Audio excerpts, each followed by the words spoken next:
Hey there, we have like eons of stories to tell. So if you want to follow us along on this journey and keep up with all the stories that we have putting out, make sure you hit the subscribe button. Hope you enjoy. Thank you. Hey, what is up, everybody? Chad here, and today we are going to be continuing with Thor, God of Thunder. Now, today we're going to be actually getting into the origin of Gorr the God Butcher, basically, like like where he come from, why he's doing the stuff that he's doing, like basically like the entire cause for his crusade, pretty much. That's what this story is about. Now, if you have been like following along with what we have going on, you'll realize like the main point of this story is basically about faith. It's basically like people's faith in God, like what they do when they don't have faith anymore, like if they lose their faith, stuff like that, and how people will see them if they lose their faith, stuff like that. And it'll all like be highlighted in this story, pretty much. Like all that stuff, it'll just like come to roost like here. So when we first pick up here, we got Gorr the God Butcher, right? Gorr, he's a kid, it's basically like when he was younger and stuff like that. And he's with his mom. So he's basically like talking to his mom because like they have these like apples. They live on like this really like barren world. Like it's a horrible environment. Like it is the way, however they're like able to live there, totally beyond me. Like it does not look sustainable at all. So like they're struggling to find food, water, all that kind of stuff, but they have an apple, right? They have this cave apple, and Gorr, he's asking his mom, like, can I eat this apple, mom? And she's like, no, we have to leave it for the gods, basically, so like they can like bless us. And he's just talking about how he's hungry and stuff like that, and she's basically like telling him like like as long as they leave it there, they'll get blessed, even though literally all he has to do is eat the apple, to cure his starvation, pretty much, like basically like showing how extreme people's like faith is, so they're still talking, she's talking about his dad and stuff like that, basically how he lived to like the good old age of 30. The good old age of 30, and she's basically talking about how he lived a long life, and how he was like blessed, like eventually she'll see him again, stuff like that, pretty much. So while they're talking, right, Gorr, he's basically making it known that he doesn't really, he has like doubts, about gods and stuff. He's like, okay, I can't see them, like if they're here, why aren't they helping us out, stuff like that. Why are they having us live here, pretty much? Which is another point that's gonna get brought up pretty soon. So while they're talking, they hear like these noise, right? So his mom tells him to like run away. So he's like, he starts running away, and like while he's doing that, these sand tigers show up. They start they end up killing his mom, right? They end up eating her in front of the idol, the god's idols. And, that's something that's gonna be with him for like a really long time, like something that he's gonna remember, like one of those kind of things. So fast forward, to like a few years, whatever. He's basically like older. He's older, he has a wife, he has kids, and his wife's pregnant, right? So like he has like this flower that he found, and, he's telling her to eat it because it's still hard to find food here. Like it's a very desolate world. It's not something that people can thrive at. So he brings her to like the little piece, so she can eat. So he tells her to eat. She's like sitting there talking about the baby and stuff.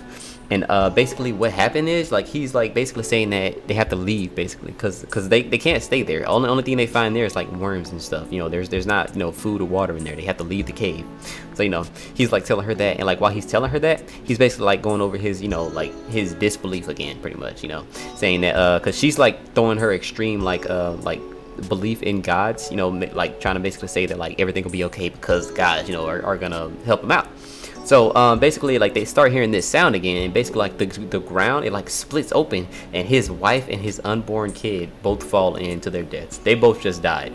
So he just lost his mom, well really his dad too, and his wife and unborn kid, all in even in the face of their extreme beliefs, pretty much. So like months after that, it's just him and his kid. Like him and his kid, they're with the tribe, right? And they're like all walking, and basically he's like talking to his kid. He's like, okay, we have to, there's like this forest up ahead, he's talking to his son, basically saying that there's a forest up ahead. It's basically like telling him that there's like food and water and stuff that they're going to be able to get to eventually. He's lying. He's lying to him, but he's basically telling him that, so he's not sitting there just like like crying and stuff, because he asked him like is my mom dead, and he's like, yeah, your mom died, stuff like that, pretty much, just breaking the news to him and stuff like that. And like eventually his son dies. Like, oh, that's not funny. I don't know why I just like that.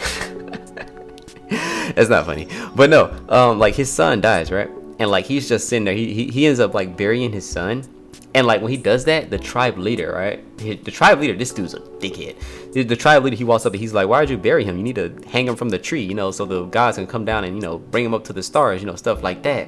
And, you know, Gorr, he's just like, "None of that is even real, bro. Like, get out of my face." He is not trying to hear nothing that this guy's telling him. He's like, "Get out of my face, man. I'm not even trying to hear this right now. Like, you're talking about your beliefs in gods. What have they done to help us? What, like, we're out here dying. My parents died, all that stuff. They're dying. They got eaten by sand tigers and stuff in front of the gods' idols. What kind of god would let that happen? Like, you really believe in them? My wife and unborn kid died. They didn't help us then. Like, what makes you think that they're real?" So, you know, going just letting them have it pretty much. And they're basically just like, you know, just like get like laying into him. They just start like laying back into Gorr, like start throwing rocks at him, all that kind of stuff.